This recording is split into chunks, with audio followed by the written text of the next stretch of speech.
Buenos días, buenas noches, buenas tardes, dependiendo del momento en que esté viendo este trabajo final. El día de hoy lo que nos reúne es el tema de los juglares y los trovadores. De dónde vienen, de dónde surgen, por qué surgen, cuál era su función. Todo ese tipo de cosas me gustaría abordarla de una forma pues bastante rápida pero certera. Bueno, me presento, soy Jonathan Guillermo Soto Hernández, de su grupo de Historia de la Cultura. Vaya, bueno, terminé por hacer el trabajo de una forma individual. Pues mis razones, de resumidas cuentas, es que pues se me juntó trabajo laboral, trabajo académico, y sumado a esto me enfermé. Entonces pues eran bastantes complicaciones que se juntaron de pronto. Sin embargo, lo que nos reúne el día de hoy es que durante el siglo XI al XV más o menos, durante la época de la Baja Edad Media, es cuando estos juglares y trovadores resaltan, ¿no? Salen a la luz. Me gustaría también centrarme más en la función que ejercían, más que en el modo, más que en la etimología, más que en este tipo de cuestiones que pueden llegar a ser importantes. Sin embargo, en mi trabajo escrito está pues más detallado, puesto que podemos empezar a decir que los juglares eran un modo de entretenimiento para pues gente con escasos recursos, que vaya, pues era la mayoría. Entonces los juglares toman el papel de cómo se comienza a compartir la cultura, es decir, que estos cantares, que pues a ver, no eran totalmente métricos ni contados, los juglares se distinguían por ir cantando este tipo de poemas, además de ser un entretenimiento pues un tanto burdo, en tanto que hacían malabares, espectáculos, shows, por decir un anacronismo, ¿no? Shows. Y este tipo de espectáculos a modo de entretener a la gente de sus largas jornadas y casi pues mortales jornadas que tenían diariamente. El modo en que se distingue un trovador de un juglar, a resumidas cuentas, es que el trovador era usualmente o tenía un prestigio mayor que el juglar, en tanto que el trovador escribía estas canciones, por llamarlas. También algo a agregar acerca de los trovadores es que además de ser ellos quienes escribían, usualmente ellos eran como el principal dentro de este espectáculo, y eran los juglares quienes hacían una función de acompañantes al trovador principal. Entonces pues es evidente que algunos juglares pues eran libres y otros pertenecían a un tipo de grupo.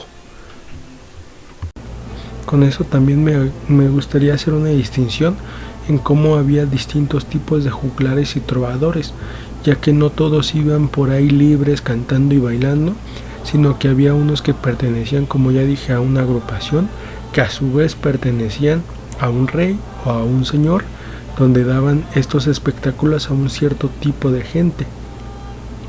Unos dependían más de las monedas de los reyes y otros más de lo que la gente les aventara después de terminar el espectáculo, pero en general había distintas maneras de ganarse la vida siendo juglar y trovador, lo cual hacía de este trabajo un poco riesgoso, pues al recorrer tantas distancias terminaban por quedar atrapados en guerras o pestes, lo que hacía que parte de este trabajo fuera riesgoso, en tanto que pudieran ir a un lugar y no volver a regresar.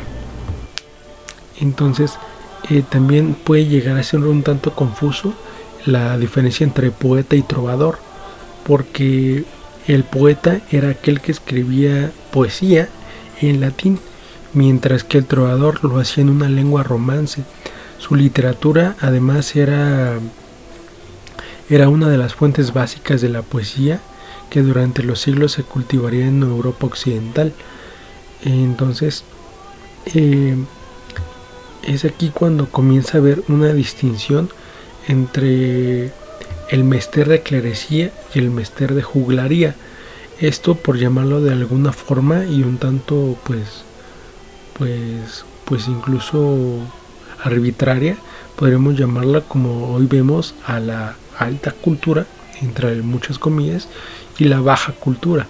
Es decir, cómo el mester de juglaría era una serie de poemas, de cantos, los cuales no estaban totalmente contados, ni incluso a veces necesariamente rimados, mientras que el mester de clerecía era un término que surge a partir del Alexandre, y menciona de un modo que, pues, a partir de este mester de clerecía nos distinguimos por esta cuaderna vía, por este modo de escribir que es pues más alto, es más culto, y este tipo de mester de clerecía no era un conocimiento que se fuera compartiendo pues banalmente, sino que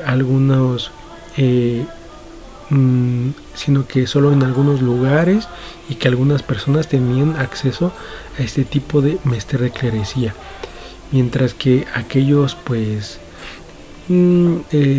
obreros tenían acceso a estos que ya llamamos mester de juglaría, a este tipo de espectáculos más pues más de entretenimiento principalmente. Y esto también creo que se vincula mucho la juglaría con su etimología, aunque dije anteriormente que no lo iba a tocar tanto. Me gustaría mencionar cómo es que la palabra juglar viene del latín iocularis, adjetivo que significa que está relacionado con el entretenimiento, el juego, el placer. Entonces pues es como un tanto obvio que era pues saber, como lo que hoy se critica mucho, ¿no? El pan y el circo para el pueblo, pero era su modo de entretenerse. Y a mí me parece que este es un gran tema, porque este es el modo en que pues incluso actualmente podemos llegar a contarnos la cultura, qué es lo que está de moda, qué es lo que se cuenta.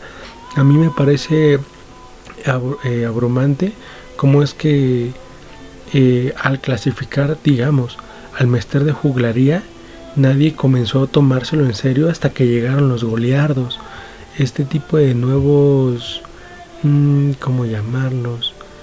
Este tipo de juglares, de nuevo tipo de juglares llamados goliardos, que comenzaron a tomarse este mester de juglaría pues más en serio. Dijeron, a ver, está bien que sea para entretener, divertir, deleitarnos, pero también tiene que haber un nuevo orden, tiene que haber una enseñanza a partir del juego. Entonces, una enseñanza a partir de este espectáculo. Entonces, creo que puede ser algo que puede llegar a ser muy importante incluso en nuestros días. Por ahí, de las primeras lecturas que hacíamos, decía que los soberbios nos devuelvan la cultura. A mí esa simple línea me volvió loco, porque me pareció increíble cómo es que no tomamos en serio los medios por los que nos cultivamos. Y creo que si lo empezáramos a hacer, podríamos llegar a crear un entretenimiento que nos pudiese aportar una riqueza intelectual, además de un simple pasatiempo.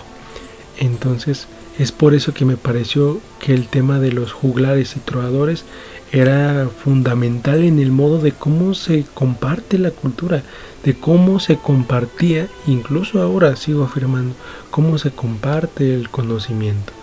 Entonces supongo que hacer esta división entre trovadores, juglares, mester de clerecía, mester de juglaría es importante, pero es con la llegada de estos goliardos que dicen, a ver, basta con tomarnos tanto a la ligera este tipo de espectáculos. Vayamos y demos un siguiente paso en que podamos empezar a cultivar a la gente además de nosotros mismos.